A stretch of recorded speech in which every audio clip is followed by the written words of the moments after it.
झारखंड में एक बार फिर से परीक्षा की पारदर्शिता और विश्वसनीयता पर गंभीर सवाल खड़े हो गए हैं। मामला है एसएससी सीजीएल परीक्षा का, जहां हैकिंग के जरिए परीक्षा देने की कोशिश कर रहा एक छात्र धनबाद में रंगे हाथों पकड़ा गया। यह छात्र पटना का रहने वाला है। इस घटना ने न सिर्फ परीक्षार्थियों को हिला करके रख दिया है, बल्कि परीक्षा आयोजित करने वाली एजेंसियों की कार्यप्रणाली पर भी बड़ा सवाल और प्रश्न चिन्ह लगा दिया है। 26 सितंबर को एसएससी सीजीएल परीक्षा के दौरान अचानक कुछ संदिग्ध गतिविधियां सामने आई हैं। हम आपको बता दें कि तकनीकी निगरानी के दौरान यह जानकारी मिली कि एक परीक्षार्थी सामान्य तरीके से परीक्षा ना देकर हैकिंग के जरिए सिस्टम पर बैठकर प्रश्न हल कर रहा है। सूचना मिलते ही टीम ने जाल बिछाया और आरोपी को रंगे हाथों गिरफ्तार कर लिया गया। 2 से 26 सितंबर तक आयोजित इस परीक्षा में तकनीकी टीम की नजर में यह गड़बड़ी सामने आई थी।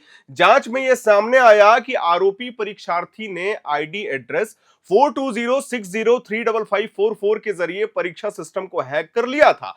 पूछताछ में उसने कबूल किया कि उसने परीक्षा के बाद 50,000 रुपए देने का वादा किया था, लेकिन इससे पहले ही वो पकड़ लिया गया और पूरा खेल खत्म हो गया।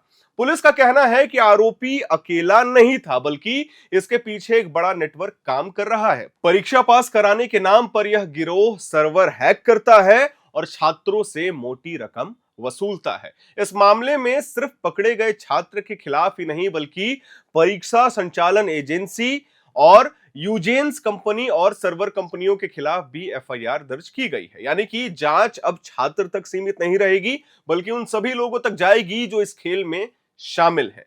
पुलिस अधिकारियों के मुताबिक आरोपी ने कई अहम जानकारियां दी हैं। उसके कबूलनामे से यह साफ है कि यह कोई छोटा मामला नहीं है, बल्कि एक संगठित गिरोह है जिसका मकसद छात्रों को पैसे लेकर पास कराना है। अब पुलिस बाकी नेटवर्क की तलाश में पूरी तरीके से तटस्थ है और जुटी हुई है। झारखंड में यह कोई पहला मामला नहीं है जब परीक्षा की पारदर्शिता पर सवाल खड़े हो गए हों। इससे पहले भी कई बार पेपर लीक, फर्जी परीक्षार्थी और अब हैकिंग जैसी घटनाएं सामने आ चुकी है। हाल ही में झारखंड कर्मचारी चयन आयोग की सीजीएल परीक्षा की एक एफएसएल रिपोर्ट भी चर्चा में रही थी, जिसमें तकनीकी गड़बड़ियों और निष्पक्षता पर गंभीर प्रश्न खड़े किए थे, जिसका मामला भी हाईकोर्ट में चल ही रहा है।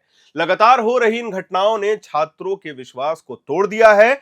परीक्षार्थी सालों तक मेहनत करते हैं, लेकिन जब सिस्टम ही हैक हो जाए और पैसे देकर कोई पास हो जाए, तो मेहनत करने वाले छात्रों का भविष्य खतरे में जरूर पड़ जाता है। छात्रों और अभिभावकों का कहना है कि अगर सिस्टम ही सुरक्षित नहीं है, तो मेहनत करने वाले छात्रों को न्याय कैसे मिलेगा?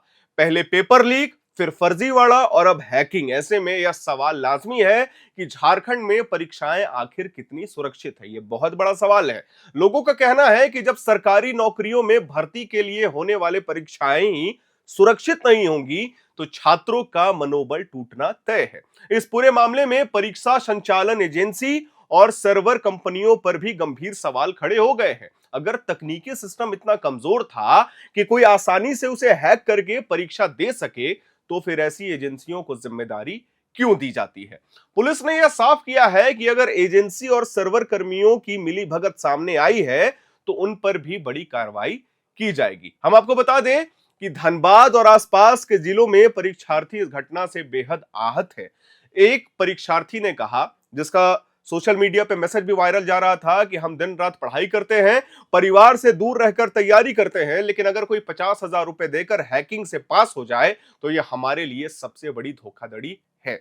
झारखंड में बार बार सामने आ रही इन घटनाओं ने यह साफ कर दिया है कि परीक्षा प्रणाली को पूरी तरीके से सुरक्षित और पारदर्शी बनाने के लिए बड़े कदम उठाने होंगे। चाहे वह एजेंसियों की जवाबदेही तय करना हो, सर्वर सुरक्षा को मजबूत करना हो, या फिर ऐसे गिरोहों के खिलाफ सख्त कार्रवाई करनी हो, सभी कदम अब बेहद जरूरी है। मैं उम्मीद करता हूं कि आपको यह जानकारी पसंद आई होगी। अगर आपको हमारा वीडियो पसंद आया हो तो इसे लाइक करिएगा, शेयर करिएगा, चैनल को सब्सक्राइब करिएगा। कैमरे के पीछे मौजूद है मेरे सहयोगी अभिषेक मुकुंद। धन्यवाद।